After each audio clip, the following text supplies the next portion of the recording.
الحمد لله ما لاح صبح عيد وأصفر، والله أكبر عدد ما أهل محلل وكبر. الحمد لله على ما من به علينا من مواسم الخيرات، والله أكبر عدد ما تفضل به على خلقه من جزيل العطايا والهبات. وأشهد أن لا إله إلا الله وحده لا شريك له، مسبغ النعم ودافع النقم وفارج الكربات. وأشهد أن محمدًا عبده ورسوله، أكمل الخلق وأفضل البريات، صلى الله عليه وعلى آله وصحبه ومن تبعهم بإحسان إلى يوم الدين. أما بعد، أيها المسلمون، هنيئا لكم ما أصبحتم فيه من توحيد وطاعة وأمن وعافية وكفاية وغنى ومحبة واجتماع وعيد وسرور. تقبل الله منكم الطاعات وأدام عليكم المسرات، وأعاد هذا العيد علينا وعليكم وعلى المسلمين بالخير والعافية والبركات والعز والتمكين. الله أكبر، الله أكبر، لا إله إلا الله، والله أكبر، الله أكبر، ولله الحمد. أيها المسلمون، يومكم هذا يوم عظيم وعيد كريم جعله الله أعظم الأيام عنده جل في علاه.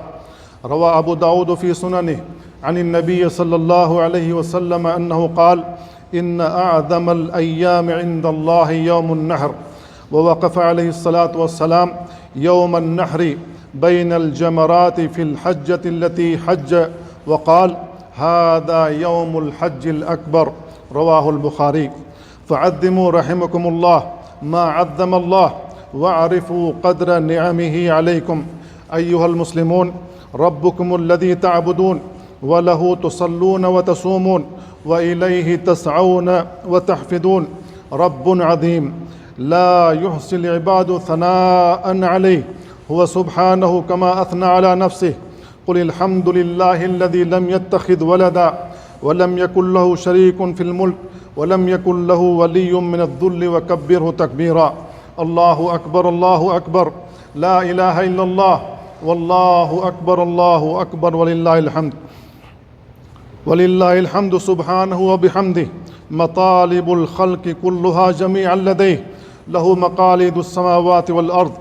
أكرم الأكرمين، أعطى عباده فوق ما يؤملون، وقبل أن يسألوه يشكر القليل من العمل وينميه، ويغفر الكثير من الزلل ويمحوه. له الحجة البالغة لا تخفى عليه خافية، لا تتحرك ذرة في الكون إلا بإذنه، وعنده مفاتيح الغيب لا يعلمها إلا هو، ويعلم ما في البر والبحر، وما تسقط من ورقة إلا يعلمها، ولا حبة في ظلمات الأرض، ولا رطب ولا يابس إلا في كتاب مبين. الله أكبر، الله أكبر، لا إله إلا الله، والله أكبر، والله أكبر، ولله الحمد. من عظم الله وأسلم قلبه لله واستسلم لشرعه وحكمه وقدره فاز برضوانه والخلد في جنته، ونعم برؤية وجهه الكريم، وذاك أعظم النعيم. في جنة يقال لأهلها: إن لكم أن تصحوا فلا تسقموا أبدا، وإن لكم أن تحيوا فلا تموتوا أبدا، وإن لكم أن تشبوا فلا تحرموا أبدا، وإن لكم أن تنعموا فلا تبأسوا أبدا.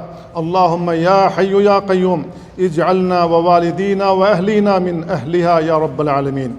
وجزاء الله لعباده من جنس أعمالهم، فمن أحسن أحسن الله إليه، ومن أعان أخاه أعانه الله، ومن فرج كربة أخيه فرج الله عنه، ومن يسر على معسر يسر الله عليه، ومن دل على هدى هداه الله إلى ما فيه نفعه وسعادته، ومن صفى صفي له، ومن كدر كدر عليه.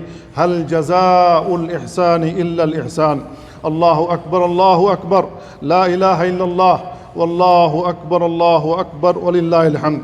فاجعلوا عيدكم اليوم طاعة لله وصلة لما أمر الله به أن يوصل اجعلوه صلة منكم لمن قطع وإحسانا منكم لمن أساء وبرا ومعروفا إلى الناس أجمعين وما يلقاها إلا الذين صبروا وما يلقاها إلا ذو حظ عظيم. بارك الله لي ولكم في القرآن العظيم ونفعني وإياكم بما فيه من الآيات والذكر الحكيم إنه تعالى جواد كريم ملك بر رؤوف رحيم. الحمد لله لا راد لما أراد والله أكبر ما لرزقه من نفاد. نحمده حمد الشاكرين ونستغفره استغفار التائبين وأشهد أن لا إله إلا الله وحده لا شريك له مقرا بتوحيده ومعترفا جل جلاله لم يزل بصفات الكمال متصفا. وأشهد أن محمدا عبد الله ورسوله أنزل عليه ذكرا حكيما وهدى به صراطا مستقيما صلى الله وسلم وبارك عليه وعلى آله وأصحابه وأتباعه بإحسان إلى يوم الدين. الله أكبر الله أكبر لا إله إلا الله والله أكبر والله أكبر ولله الحمد. عباد الله، كتاب الله جل جلاله من خير ما تعمر به القلوب وتحيا به المروءات وتتم به النعم. ألا فاتقوا الله عباد الله واصبروا وصابروا في من تحت أيديكم بما يسركم أن تلقوه في صحائف أعمالكم أداء للأمانة وقياما بما أوجب الله. علموهم ما يتقون به مخاطر الشهوات والشبهات وما يعرفون به صفات أهل السوء والشرور والمخدرات. قال تعالى: يا أيها الذين آمنوا قوا أنفسكم وأهليكم نارا وقودها الناس والحجارة عليها ملائكة غلاظ شداد لا يعصون الله ما أمرهم ويفعلون ما يؤمرون. الله أكبر الله أكبر لا إله إلا الله والله أكبر والله أكبر ولله الحمد. أيها المسلمون، سنة نبيكم صلى الله عليه وسلم بعد هذه الصلاة ذبح الأضاحي والأكل منها كما فعل عليه الصلاة والسلام، ويمتد وقت الذبح إلى ما قبل غروب شمس اليوم 13. والسنة أن يأكل من أضحيته ويهدي ويتصدق. قال تعالى: لن ينال الله لحمها ولا دماؤها ولكن يناله التقوى منكم كذلك سخرها لكم لتكبروا الله على ما هداكم وبشر المحسنين. ويحرم صوم يوم العيد والأيام الثلاثة التي بعده، وهي أيام أكل وشرب وذكر الله تعالى. فشعار هذه الأيام هو الذكر والتكبير، واذكروا الله في أيام معدودات. ألا فاتقوا الله عباد الله، ضحوا قبل الله ضحاياكم واحتسبوها عند ربكم، وأدخلوا بهجة العيد في بيوتكم فإنه فسحة الله تعالى وسعته لعباده المؤمنين. كبروا الله تعالى إذ هداكم واشكروه على ما أولاكم وأعطاكم، ولا تنسوا الدعاء لإخوانكم المسلمين في كل مكان. أعاده الله علينا وعليكم وعلى المسلمين باليمن والإيمان والسلامة والإسلام والتوفيق لما يحب ويرضى، وتقبل الله منا ومنكم صالح الأعمال. اللهم تقبل من الحجاج حجهم وأعينهم على أداء نسكهم بسلامة وقبول، واجعلنا وإياهم ووالدينا والمسلمين في هذا اليوم العظيم من عتقائك من النار، ومن علينا بصلاح القلوب والأعمال إنك سميع مجيب الدعوات.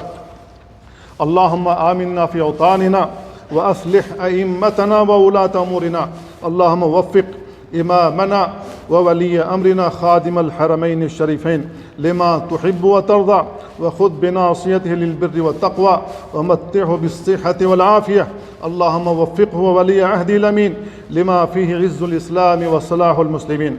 اللهم انصر بهم دينك وأعل بهم كلمتك، وكن لهم مؤيدا ونصيرا ومعينا وظهيرا، واجمع بهم كلمة المسلمين يا رب العالمين.